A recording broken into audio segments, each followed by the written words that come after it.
Okay. Well, we'll go ahead and get started. Okay. And I'm going to start by having you say your name and spell it for us, please. Are you ready? Yep. Ray Deranleau, Deranleau, Ray on the first name. Great. Thank you. And today's date is September 3rd of 2013, and we're conducting this interview on the campus of Washington State University Tri-Cities.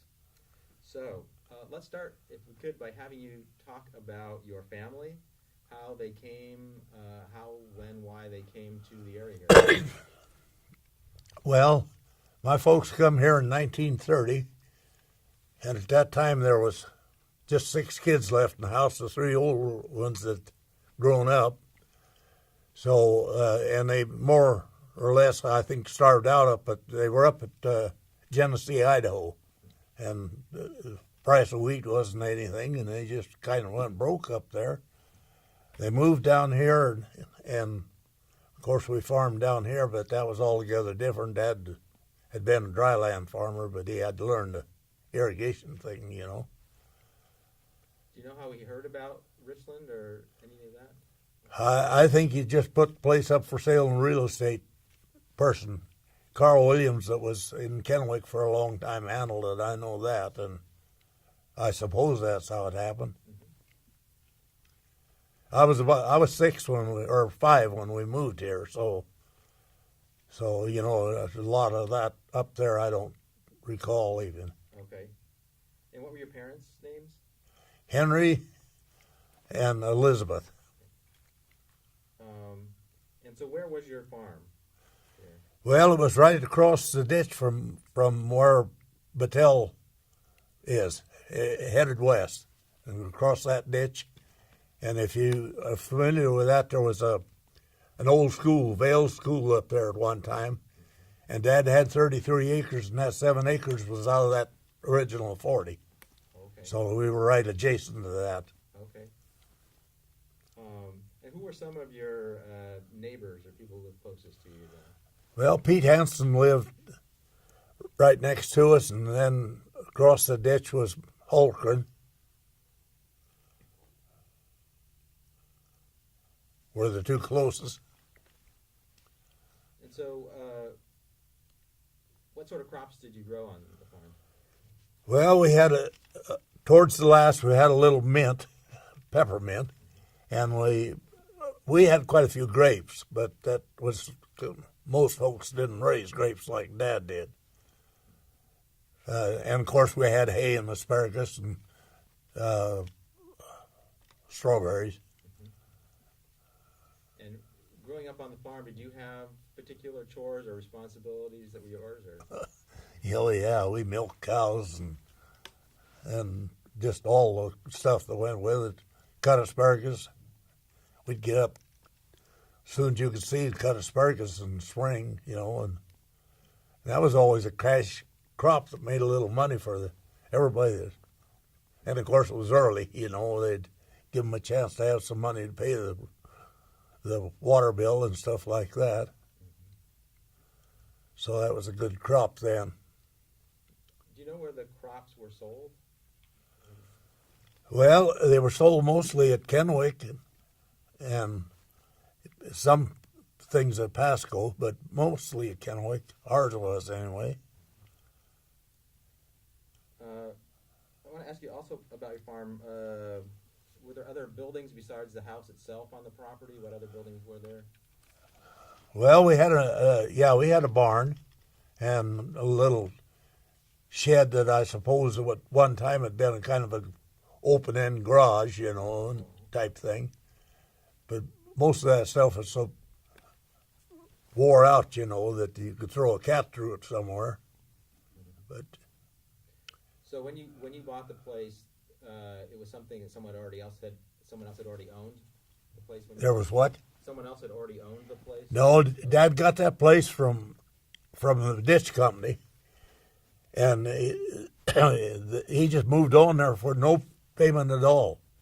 And of course, the reasoning behind that was if they had people farming, they were buying their water, and so they were better off just to let you sit on there And of course, eventually he paid for it, but that's when he moved on that thing. Oh, okay. And it was all run down, to begin with. Whoever was on there ahead of us didn't do much farming. They just. Do you know how old the place was? No. It had been there for a while. Yeah, it was older than I was, and I. Mm-hmm. And what about electricity? Did you have electricity there? Yeah. We got electricity there, and at that time the PP&L was in here, which was the Pacific Power and Light, and they wouldn't give you electricity till the ERA come in, and then they was right there to give you some if they could. But they had to run a line in from Stevens, where I lived, or there. And that was probably, a block and a half maybe. But anyway, and then they went to our neighbors, and we had to buy electric stoves. And I suppose I know we bought them from them, and I don't know if we had to or not. And just a deal where you pay a nickel down and pay the rest of your life, type thing. And I suppose they got a dang good shafting on the price of that stove. I don't know that, but common sense tells me that. But that's the way electricity was then. And like I said, boy, they weren't very helpful till the ERA come in and made all the difference in the world. REA, I guess it is. REA, right. Yeah. And did that happen sometime after you arrived, the REA? Probably, yeah. Yeah. Roosevelt, I think, went in, in 32? Yeah.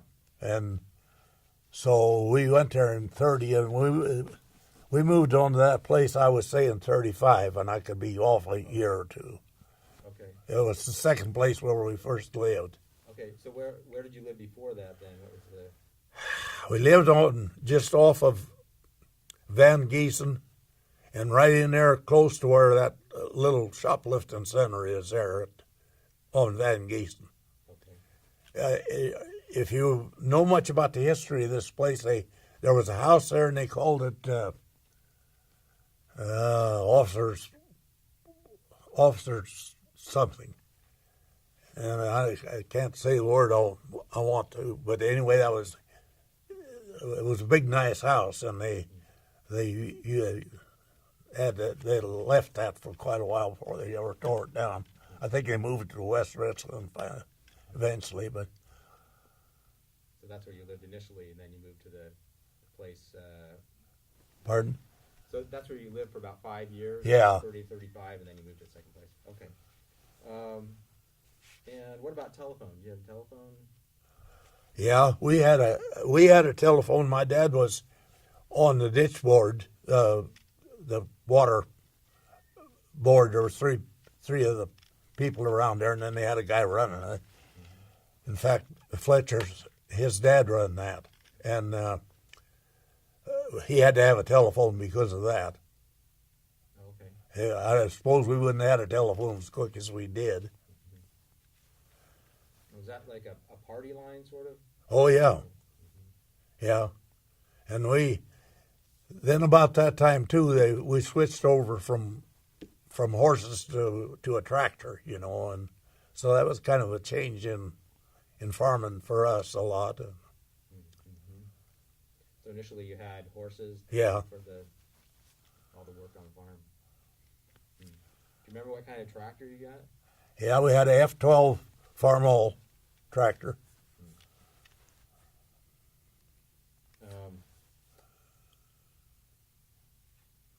So what about the town of Richland itself? What do you remember about the town during the 1930s? Any businesses or things that you... Well, there was a couple of grocery stores and a couple of gas stations, and you could buy little old candy bars and stuff like that at those gas stations. And there was a good hardware store. And, I probably missed some of them, but there wasn't much here. Did you have a radio, or how did you get news? Well, we had a radio. It worked part of the time. One of them deals where everybody had his damn ear down into the, trying to hear it. Do you remember listening to any shows or anything in particular on the radio when you were growing up? Oh, yeah, we used to listen to Jimmy Allen, and of course Dad listened to the news, and so we'd listen to that too. But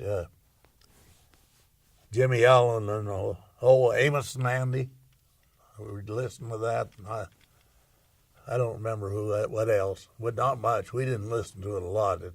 It wasn't very good.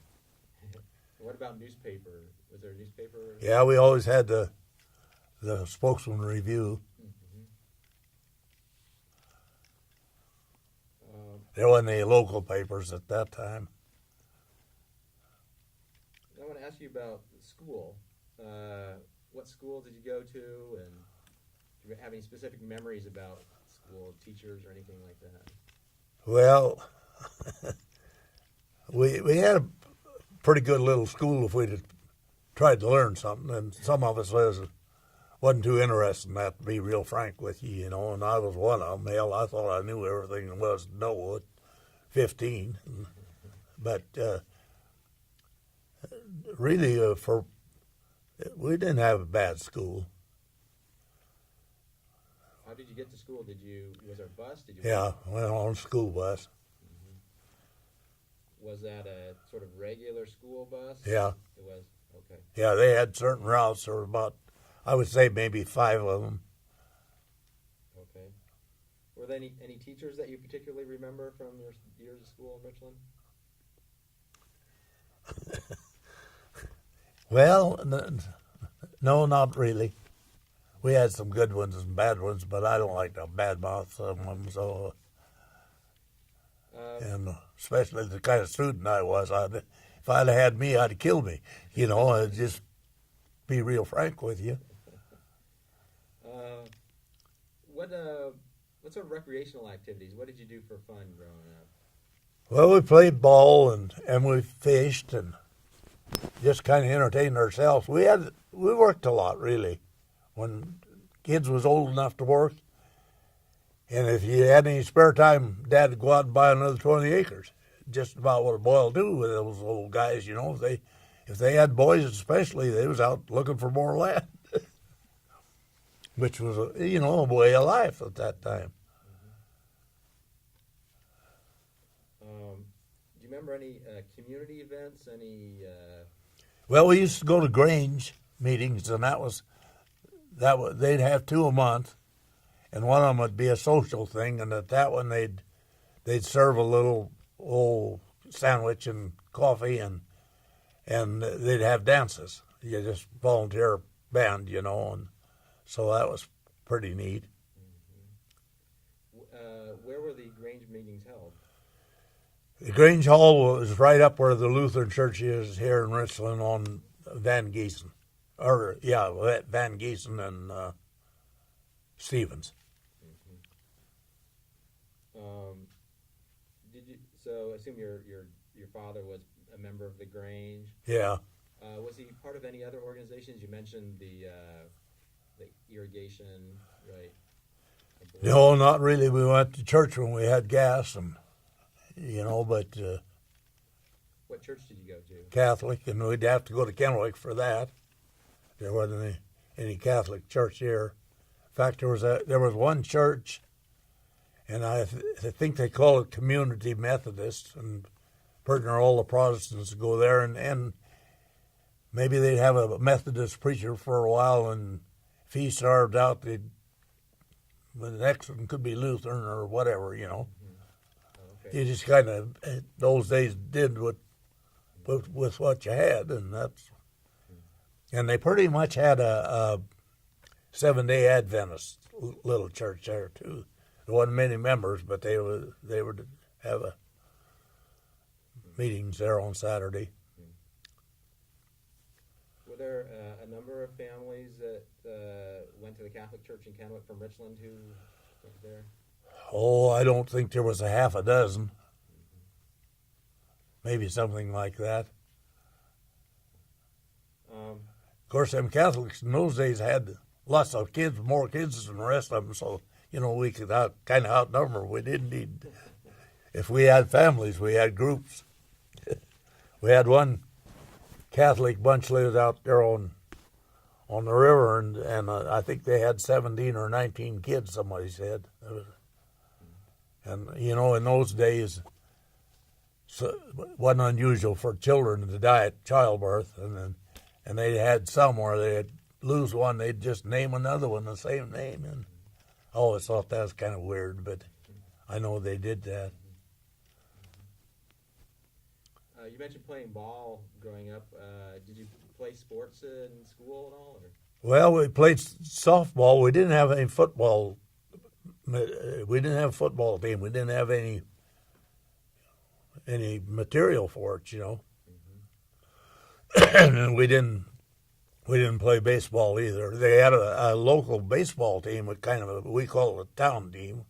And everybody and whoever wanted to. And then they had some pretty decent players on that darn thing, for those days. How about basketball? Did you have? Well, we had a high school basketball team, and that was the size of that. I don't remember anybody other than just a high school. Well, maybe in grade school or middle school, you could play around that. So you arrived here in about 1930. Yeah. The years of the Great Depression. Wondering ways in which the Depression sort of impacted people here. Well, we was poor as church mice, but everybody else was the same way. Hell, you did. When I went in service in 43, I had better conditions in the service than I had at home, and like I said, everybody was poor, so we didn't have, I thought that's the way everybody was. And they were around here, most of them. Some of them were better off than others naturally, but there was pretty hard times for everybody. We didn't have ever when we went hungry or anything like that. I don't mean to imply that. Right. But boy, we worked from the time we were about 11 and 12 in the fields, and after we got a little older, we could hire out if we got a chance, and we'd get enough money for our school clothes that way, and it didn't take much. Of course, we didn't get much either. You'd get maybe 2 bits an hour, and boy, I'll tell you, that was work in those days too, that picking up potatoes and things like that. So. I want to go back to the school. So what year did you graduate high school then? 42. And how many people were in your class? I think there was just 8 of us, or maybe a dozen. I don't know. They got to. I think Edith maybe brought you that picture of that group. Small group. And some of us. I remember one old teacher that he's always talking about our sheepskins when we graduated. And I said something about my sheepskin one day, and he said, "Yours won't have any fleece on it." Oh, gosh. I think about that school, what a waste of my time and theirs. It was all my fault. I'm not blaming anybody but myself, but it was a fact. And I was just stupid that I didn't want to learn more. And you mentioned you joined the service in 43? Yeah, right after as soon as they got the notice here, I started. I had 2 brothers in the service at the time, and there were 4 of us in there before it was over with. And, everybody's in the service, and I just felt like I should be in, and I didn't have the guts to leave, and Dad wasn't any spring chicken, and so I hated to leave but once I got rid of that farm. So tell me about when you got notice from the government about sort of needing to leave. Can you? Well, we got notice from the government on March the 3rd, and they just told us that they took our places, condemned our places, and was taking them. And we got our notice a little bit before noon in the mail. And I was plowing a field out there, and I come in for lunch, and they were, of course, telling me about it. And after I ate, I went back out and cranked up that tractor, and I bet I hadn't been plowing an hour and a half, and somebody called up there and told me to get that tractor out of that field. I don't know who called or any more about it. And the deal was you couldn't find out anything, and looking back, you understand why, but, you sure didn't in those days.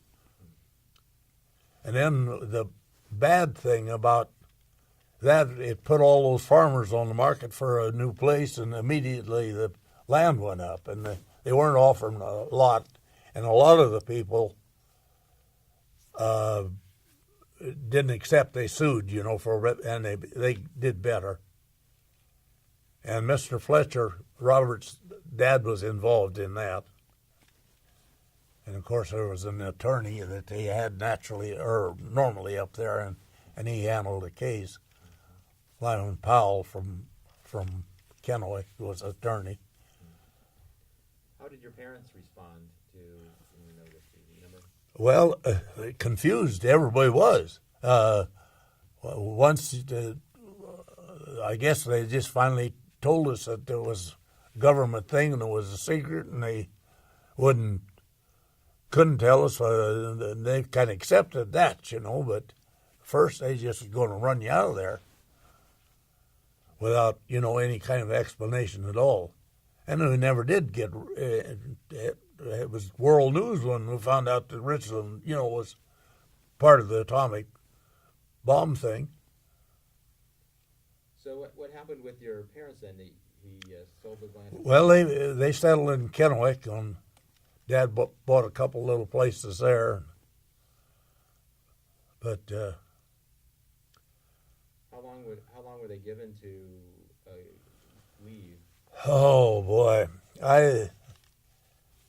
they extended the time to get off of there, and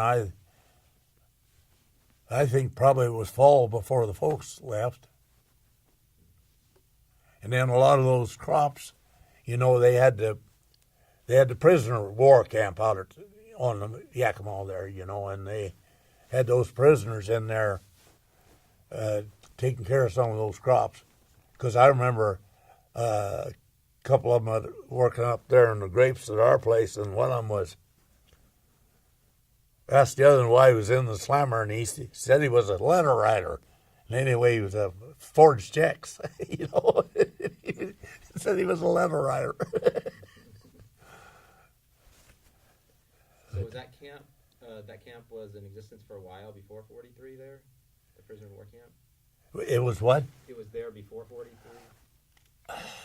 I don't know. I don't think so. I think they put it up, but they had people. They just put something like that up overnight. I'll bet it didn't take them 2 weeks to put the dang thing up. And you said your parents then bought a place in Kennewick? Yeah. A farm? Or? Well, they bought a little place down on the corner of 19th and Washington. There was a credit union there for a while, and they're gone from there. I don't know what's in there now. But industry has moved that far down in there, and of course that was all farming. That was one thing about the farms too in Richland. So many of them. Now we were up on just sagebrush, the border dust, and there was always land there available if you had the time to get it. In fact, Dad he'd water some of that. Was watering some of those. He'd put in ryegrass because it'd stand the wind. It was hardy, And he'd water that, and if he was figuring on getting 2 or 3 years of ryegrass in that to hold that sand a little bit, and then buying that, you see. Okay. And there was things like that they'd do, and they were pretty loose with the ditch company. They'd As long as they had water, they'd let them do things like that, you know. But the ditch company owned a lot of Richland. I thought back a lot of times and wondered between the Federal Land Bank and the ditch company, what percentage of these little areas and we weren't unique on that. All you had to do was go down the road to the next one, and the same thing. You're talking about the irrigation. How did the irrigation system work? I mean, what sort of irrigation pipes? It was all real irrigation ditches, little ditches. None, wasn't any. We never heard of a sprinkler system at that time. Was there like cement pipes at all? I mean, Oh well, yeah. Some of it was open ditch, and some of it was pipes, and some of it was even what they call continuous pipe. And I never seen them make that, but the inside of it, there wasn't any joints, and they had something they dragged through the middle of it, put the cement around it, and then pull that and go. That's how they had to do it. I never seen them do it, but you know, and it wasn't very good. It wasn't as good as a good concrete pipe, and of course, people as they could, they were improving on that kind of stuff, getting rid of that kind of junk and putting in better. So do you remember what your parents' feelings were about? Were you upset about having to move off the land, angry, or? Well, they were all probably angry and confused more than angry, I think, because, you know, just imagine getting a letter that you, and on those farms, you know, it was around every month of the year there was something to do, you know. In the winter you had more cows to milk and stuff like that, so it wasn't where you had a lot of time off or anything.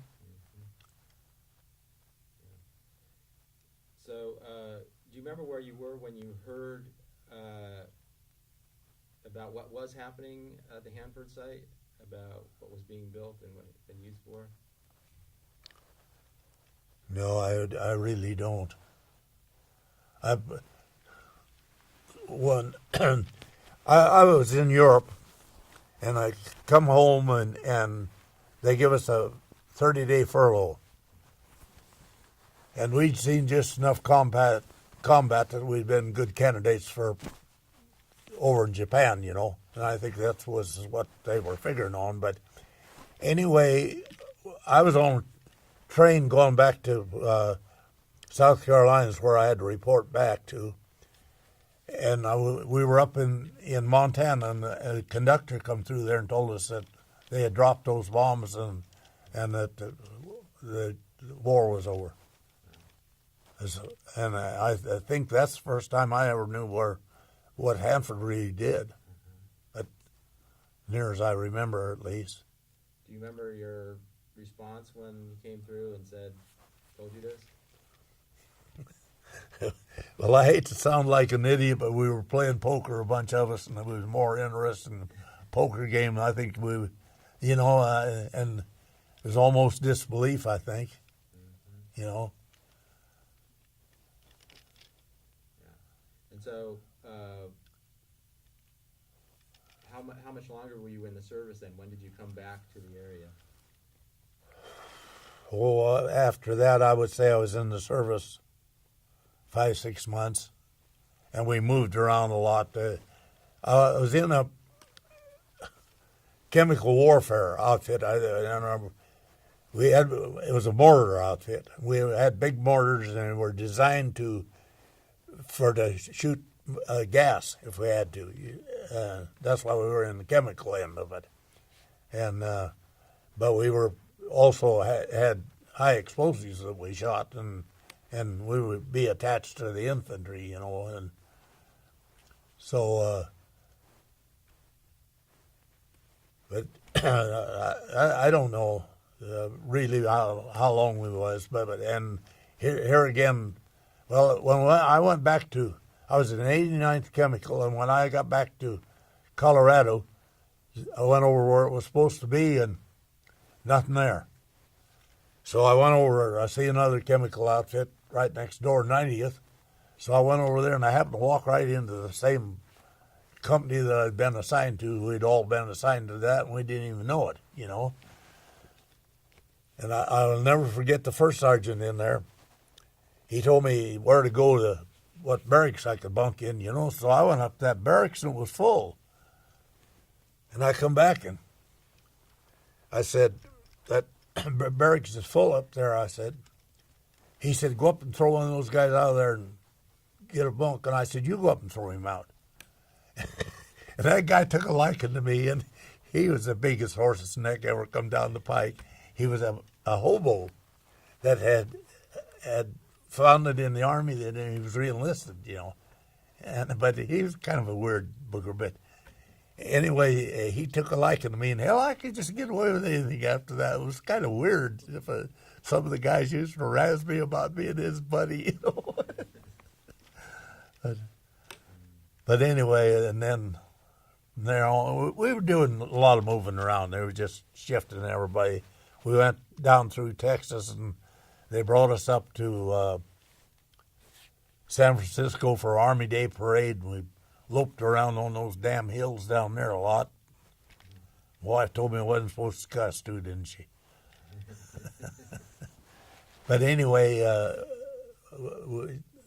we were moving around a lot, and then finally ended up at Fort Lewis, where they booted us out. Do you know, after your parents left the farm, do you know if it was torn down right away, or did the government use it for anything? Well, ours was, I'm sure, because it was just a shack. And most of them were like that, and it was just better houses that they kept for folks to, like that one I was telling you, the Officers Club is what they called that house over there where we first lived. And houses like that, they kept them around to put people in, you know. But boy, I'll tell you, some of those houses around here, you could throw a cat through the wall of them. It didn't amount to much. Are there any memories of growing up in Richland that really stand out to you? Any sort of humorous events or things that you remember that from growing up here that really stand out to you? Oh, boy.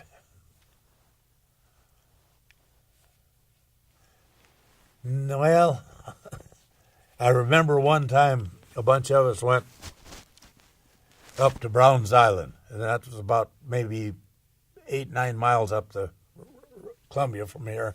And of course, in those days, all those dams went in there, and that was free water, you know. And you could, if you knew where to go, you could wade over to that in the summer. And if you didn't, you'd have to swim a little bit. A bunch of us went up there, and anyway, we was camped up there for pretty near a week, and we just hunted and fished and loafed around there. But anyway, there was a little shack on this side of the river, and we'd come back, and I don't know whether it was getting ready to leave or just that morning it was maybe going to go hunt rabbits or something. But we all had 22s, you know. And one of those kids shot up into the corner of that damn thing towards the ceiling, and that bullet, we tracked it afterwards, and it went down the ridgepole of that little shack, just probably that far, and hit a nail, and it dropped down on one of the kids' neck. Now, it just dropped, I think. But anyway, it burnt his neck, and it just rolled off, you know. And I remember him, he said, "I'm shot." We didn't pay attention to him. He says, "I'm shot, you damn fools." But anyway, it just boiled down that had just rolled there, but just a strange thing. It hit a knot to begin with and turned it and went right up that ridgepole about 2 inches, and then by that time that little 22 was spent, you know. But anyway, he was pretty excited because he thought he was killed, and we didn't pay any attention to him.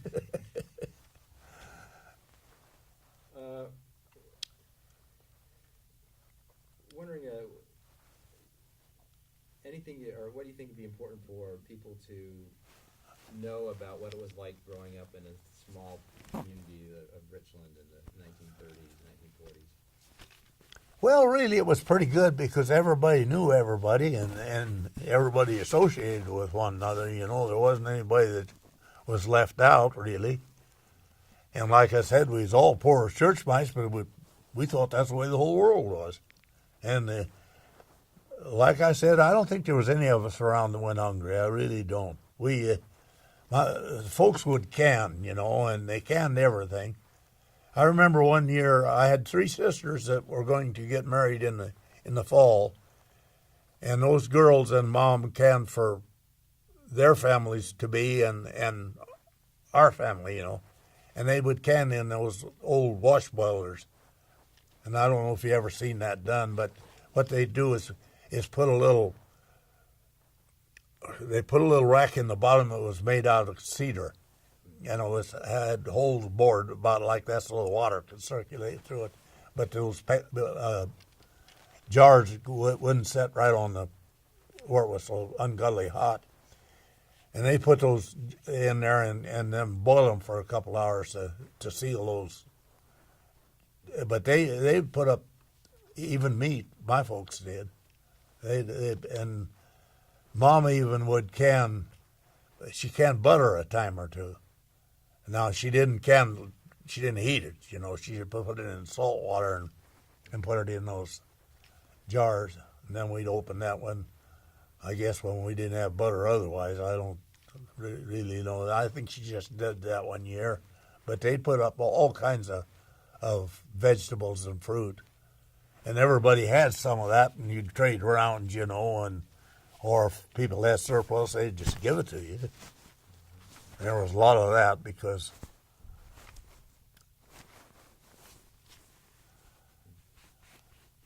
it was a way to preserve things for. Pardon? The way to preserve things. Yeah. Yeah.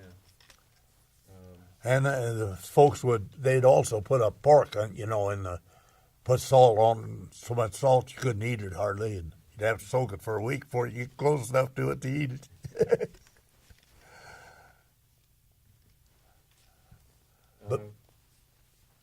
But we always said Dad would kill a steer in the fall, you know, and we'd give some of that probably to the kids. And maybe they'd kill one and later, and we'd get part of that and stuff like that, you know, or neighbors. It was very much a community everywhere. Yeah. Where they shared and worked together. Well, any other things that we haven't talked about yet that you remember or that? No. Sure. Well, I want to thank you for coming in today. Okay. You sharing your memories and experiences. Okay. Thank you very much. You betcha.